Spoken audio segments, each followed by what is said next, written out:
been waiting for you, Richard.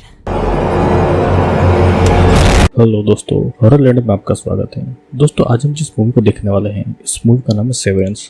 ये movie 2006 में release हुई थी।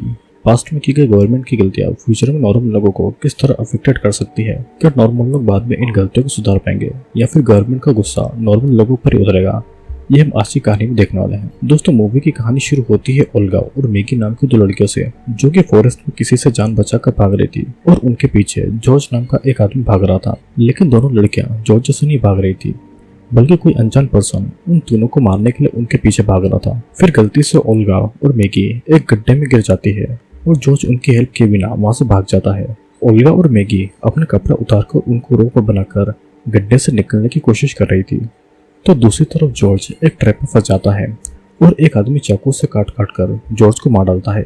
उस आदमी का फेस हमें नहीं दिखाया जाता है और ओल्गा और मैगी के साथ में क्या हुआ था ये हम आगे देखेंगे।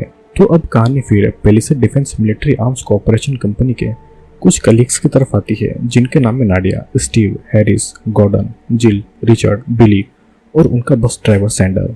सभी पेलिसेड कंपनी की तरफ से एक टीम बिल्डिंग मीटिंग के लिए हंगरी की एक लग्जरी होटल में जा रहे थे। उनको वहां पर भेजने वाला और कोई नहीं बल्कि जॉर्ज था, जिसे हमने कुछ टाइम पहले मरते हुए देखा था।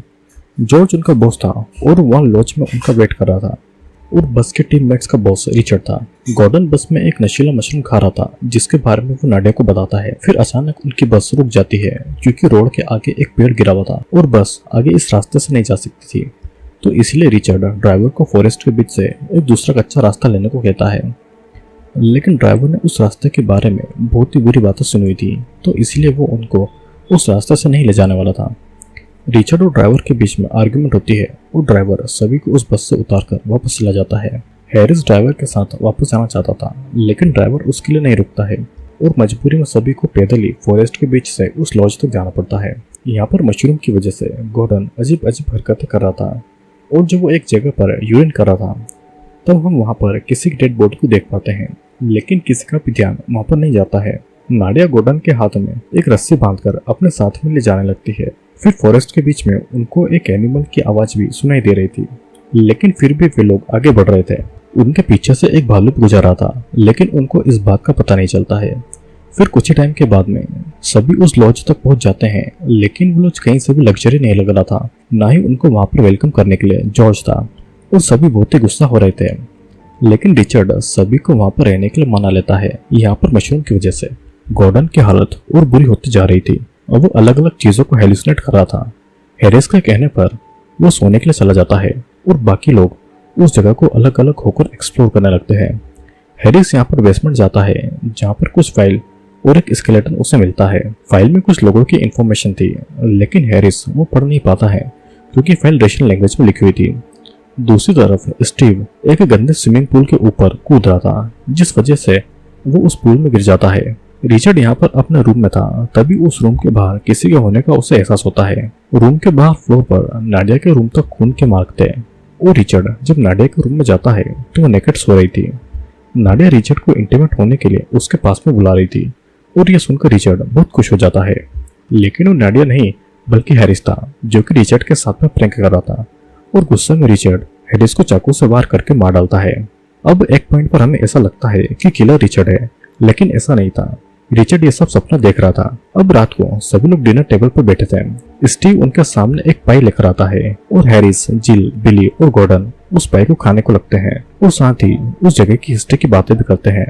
हैरिस की स्टोरी कुछ इस तरीके की थी कि फर्स्ट वर्ल्ड वॉर से पहले ये लॉज एक असाइलम था और गवर्नमेंट को इस असाइलम की बहुत ही कंप्लेंट मिल रही थी, तो इसलिए गवर्नमेंट ने एक पुलिस ऑफिसर को इन्वेस्टिगेशन करने के लिए भेजा था और पुलिस को वहां पर सब कुछ ठीक लगा था।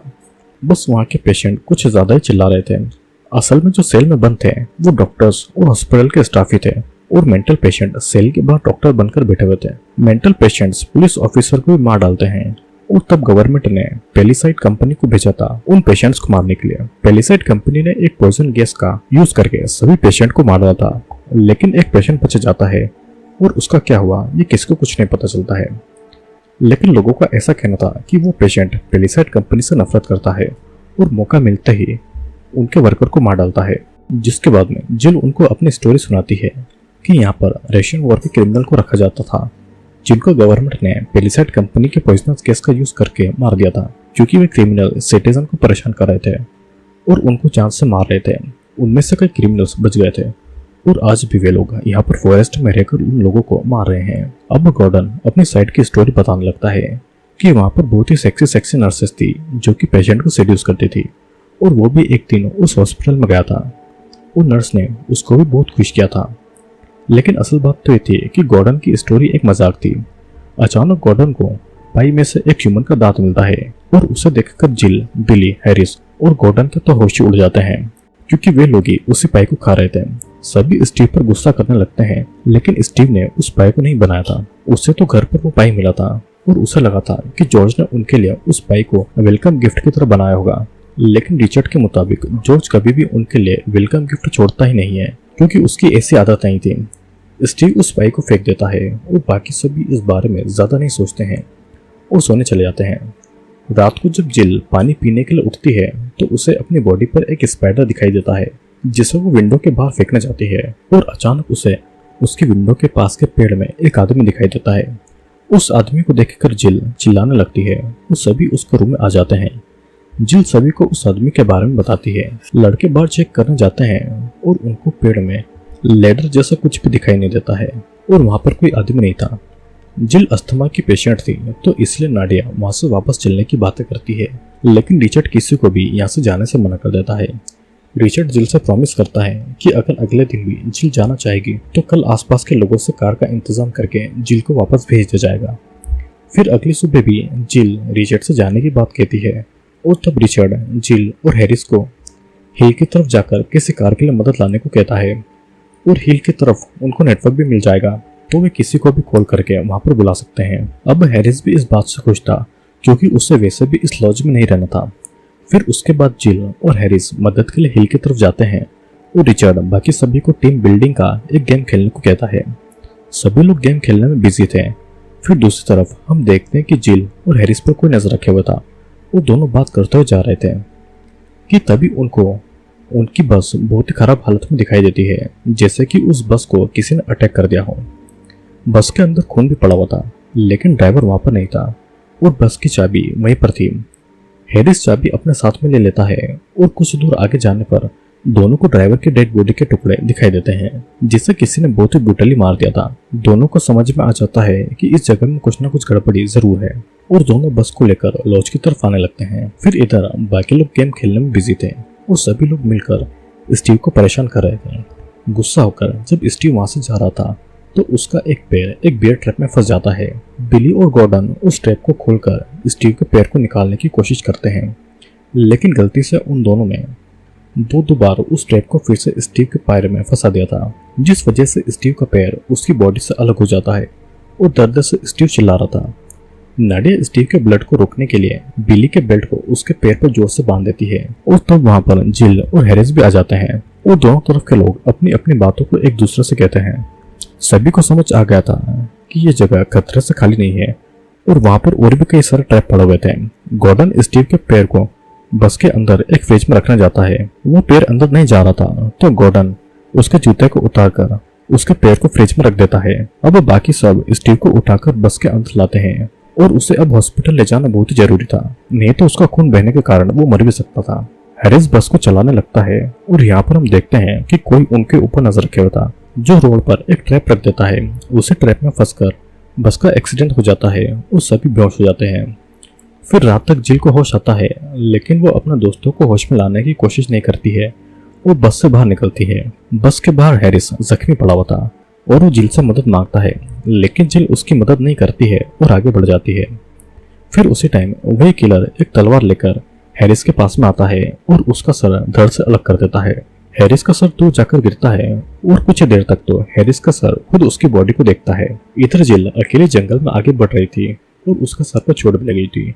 वो कुछ देर तक तो समझ नहीं पा रही थी कि वो क्या कर रही है, लेकिन जब तक उसे समझ में आता तब तक बहुत ही देर हो चुकी थी और किलर जिल को पकड़ लेता है। दूसरी तरफ बस में सभी को होश आ चुका था। फिर किसी तरह खुद को संभालकर सभी बस के बाहर आ जाते हैं। बाहर उनको हैरिस के सर कटी हुई डेड बॉडी दिखाई देती है और जिल भी वहां से गायब थी। बिली लॉज वापस जाने की बात करता है और यहाँ पर रिचर्ड जिल को आवाज लगा रहा था। बिली उसे चुप कराता है और उनको समझ आ गया था कि यहाँ पर कोई किलर घूम रहा है, तो उनको चुपचाप उस किलर से बचकर रहना होगा। सभी लोग स्टीव को उठाकर लॉज की तरफ जाने लगते हैं, क्योंकि अब उनके लिए वही एक सेफ प्लेस थी। रास्ते में वे लोग जिल को देख नहीं पाते हैं, क्योंकि किलर ने जिल का मुंह बंद करके रखा हुआ था और उसे एक पेड़ पर बांध दिया था। किलर फिर जिल के पास में आकर उसे रेशन में गाली देता है और वो उसके ऊपर पेट्रोल डालकर उसको जिंदा ही जला देता है। इधर बाकी लोग लॉज पर आ गए थे और सभी इस बात से परेशान थे कि ये सब कौन कर रहा है और क्या इस जगह को लेकर जिल और हैरिस की स्टोरी सही थी। लेकिन पहले सभी लोग लॉज के दरवाजे और खिड़कियों को लॉक कर देते हैं। गॉर्डन स्टीव को कुछ ड्रग खिला देता है ताकि उसे दर्द महसूस न हो, लेकिन ये उनकी बहुत ही बड़ी गलती थी। जब वे सभी लोग बात करने में बिजी थे तो किलर स्टीव को अपना साथ में ले जाता है। स्टीव असल में ड्रग के नशे में था, तो कुछ बोल भी नहीं पाता है और यहाँ पर नाडिया मेन रोड तक जाकर स्टीव के लिए हेल्प लाने की बातें करती है, नहीं तो वो कुछ ही टाइम में मार जाएगा। अचानक उनको स्टीव के चिल्लाने की आवाज़ सुनाई देती है और तब जाकर उनको होश आता है कि स्टीव वहाँ पर नहीं है। उनको बेसमेंट की तरफ एक सीक्रेट रास्ता दिखाई देता है जिससे वे लोग आगे बढ़ते हैं। फिर उनको वहाँ पर बहुत सारे मरे हुए एनिमल लटके हुए मिलते हैं और उसी टाइम पर उनको वहाँ पर कई सारे सेल भी नजर आते हैं, मतलब कि ये लॉज सच में एक असाइलम था। दूसरी तरफ किलर स्टीव को एक चेयर पर बांधकर टॉर्चर कर रहा था और वो उसकी चमड़ी को काट काट कर निकाल रहा था। अचानक उनको एक रूम के अंदर से आवाज आती है। रिचर्ड तो वहां से भाग जाता है, लेकिन बिली और नाडिया उस दरवाजे को खोलते हैं जहां पर उनको स्टीव मरा हुआ मिलता है और उसी टाइम पर किलर बिली पर गोली चला देता है। नाडिया को बचाने के लिए बिली उसे लेकर पास के एक रूम में छुप जाता है, लेकिन कुछ ही देर में बिली मारा जाता है। गॉर्डन बेसमेंट से बाहर आकर रिचर्ड को आवाज लगाता है, लेकिन रिचर्ड गॉर्डन को देखकर भी उसकी तरफ नहीं जाता है। अब रिचर्ड लॉज से फॉरेस्ट की तरफ भाग जाता है और गॉर्डन भी उसे भागते हुए देख लेता है। किलर को आता देखकर गॉर्डन एक अलमारी में छुप जाता है और किलर पूरे घर में उनको ढूंढ रहा था। उसी टाइम पर किलर को मारने के लिए नाडिया किलर की तलवार लेकर उस रूम तक आ जाती है, लेकिन फ्लोर के टूटने की वजह से वो नीचे गिर जाती है। अब वो किलर नाडिया को गोली मारने वाला था कि तभी गॉर्डन एक तलवार किलर के आप पर कर देता है और मौके का फायदा उठाकर नाडिया किलर को शूट करके उसे जान से मार डालती है। दोनों को लगता है कि सब कुछ ठीक हो गया है, लेकिन जब वे लोग बाहर आते हैं तो वो देखते हैं कि बाहर वो भी कैसे किलर थे जो कि उनको मारने के लिए खड़े हुए थे। उनमें से जिल एक किलर को मार डालती है और वो बाकियों को गन पॉइंट पर रखकर गॉर्डन के साथ में जंगल की तरफ भाग जाती है। किलर उन पर गोलियां चलाने लगते हैं, लेकिन वे दोनों रुकते नहीं, भागते जाते हैं। फिर इधर जंगल में अनजाने में रिचर्ड एक माइन पर अपना पैर रख देता है। अगर अब उसने उस माइन से पैर हटाया तो उसके चिथड़े चिथड़े उड़ जाएंगे, तो इसलिए रिचर्ड माइन के ऊपर वैसे खड़ा रहता है। वहां पर भागते हुए नाडिया और गॉर्डन भी आ गए थे।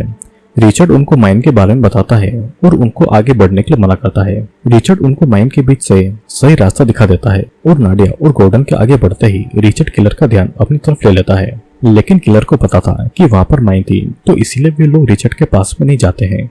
फिर इस तरफ नाडिया और गॉर्डन उनके असली लग्जरी लॉज तक आ गए थे और गलत रास्ते पर जाने की वजह से इतने दिनों से वे लोग एक गलत घर में रह रहे थे और उस घर में और कोई नहीं जॉर्ज, मैगी और ओल्गा थे। मतलब कि मूवी की शुरुआत में जो हमने जॉर्ज को मरते हुए देखा वो पास्ट नहीं बल्कि फ्यूचर में होने वाली इंसिडेंट थी। जॉर्ज तो इस लॉज में ओल्गा और मैगी के साथ में एंजॉय कर रहा था, उसे तो किलर के बारे में कुछ पता भी नहीं था। नाडिया और गॉर्डन को जॉर्ज से पता चलता है कि पास ही में एक लेक है जहाँ पर जॉर्ज की बोट खड़ी हुई है और वहां से वे लोग भाग सकते हैं। गॉर्डन कुछ हथियार अपने साथ में ले लेता है और सभी उस लेक की तरफ जाने के लिए रेडी होने लगते हैं। इस तरफ किलर को पता चल चुका था कि नाडिया और गॉर्डन रियल लॉज की तरफ गए हैं और सभी किलर उसी तरफ जाने लगते हैं, लेकिन रिचर्ड वहां से हिल भी नहीं पा रहा था। नाडिया और गॉर्डन को बचाने के लिए रिचर्ड उस माइन से अपना पैर हटा देता है और उसी ब्लास्ट में कुछ किलर मारे जाते हैं। यहाँ पर वे किलर अब जॉर्ज के लॉज तक आ गए थे। जॉर्ज अपना एक रॉकेट लॉन्चर उठाकर किलर की तरफ फायर करता है, लेकिन जॉर्ज का निशाना इतना ज्यादा बुरा था कि किलर को मारने के बजाय वो एक प्लेन को ब्लास्ट कर देता है। उनके पास और कुछ सोचने का टाइम नहीं था और किलर को देखकर सभी अलग अलग भागने लगते हैं। अब मूवी शुरुआत की तरफ आती है जहाँ पर ओल्गा और मैगी एक गड्ढे में गिर जाते हैं और जॉर्ज किलर के हाथों मारा जाता है। गॉर्डन और नाडिया भी वहां पर अलग हो चुके थे और दोनों एक दूसरे को ढूंढ रहे थे। नाडिया एक ट्रैप में फंस चुकी थी और नाडिया को बचाने के लिए गॉर्डन और एक किलर के बीच में फाइट होती है। गॉर्डन किलर का ही चाकू उसके प्राइवेट पार्ट में घुसा देता है। फिर इस तरफ एक किलर नाडिया को रेप करने की कोशिश कर रहा था और दूसरा किलर गॉर्डन को मारने में लगा हुआ था। नाडिया किलर का गला काट लेती है और एक पत्थर से उस किलर के सर को क्रश करके उसे मार डालती है। गॉर्डन ने भी एक किलर को शूट करके मार दिया था, लेकिन दूसरे किलर को मारने के लिए उसकी गन में गोली नहीं थी। दूसरा किलर गॉर्डन के सीने में चाकू मार देता है और तब गॉर्डन उस किलर के प्राइवेट पार्ट में चाकू पूरी तरीके से घुसाकर उसे मार डालता है। अब इस तरफ नाडिया को एक और किलर दिखाई देता है और वहां से भागने लगती है। दूसरी तरफ गॉर्डन को दोनों लड़कियां मिल चुकी थी जो कि अपने कपड़ों को रस्सी बांधकर निकलने की कोशिश कर रही थी। इधर नाडिया एक फैक्ट्री तक आ गई थी और वहां पर पेलिसाइड कंपनी के कई सारे बॉक्स पड़े हुए थे। तब तक वहां पर किलर आ चुका था और नाडिया और किलर आमने सामने खड़े हुए थे। किलर नाडिया को आग लगाकर मारने की कोशिश कर रहा था और नाडिया अपनी जान बचाकर भाग रही थी। किलर से बचने के लिए नाडिया फर्स्ट फ्लोर से नीचे जंप लगा देती है, जिससे कि वो जख्मी हो जाती है। किलर नाडिया को मारने वाला था कि तभी वहां पर गॉर्डन, ओल्गा और मैगी के साथ आता है। ओल्गा किलर को शूट करके मार डालती है और फिर उसके बाद में वे सभी जॉर्ज की बोट लेकर वहां से निकल जाते हैं और इसी के साथ में ये मूवी खत्म हो जाती है। दोस्तों, मूवी की स्टोरी अगर समझी जाए तो हैरिस और जिल दोनों की स्टोरी असली थी। वर्ल्ड वॉर के टाइम पर बहुत सारे लोग क्राइम करने लगे थे जो कि लोगों को मार रहे थे और उनको परेशान कर रहे थे और वहां की सरकार ने उनको असाइलम में बंद कर दिया था। लेकिन उन कैदियों ने किसी तरह डॉक्टर और हॉस्पिटल स्टाफ को पागल बनाकर सेल में बंद कर दिया। फिर कंप्लेंट मिलने पर गवर्नमेंट ने इन्वेस्टिगेशन करने के लिए एक पुलिस ऑफिसर को भेजा, लेकिन उनको भी उन क्रिमिनल ने मार दिया और तब गवर्नमेंट ने पैराडाइज कंपनी के पॉइजन गैस से असाइलम के सभी क्रिमिनल को मार डाला। लेकिन उनमें से कुछ क्रिमिनल बच गए।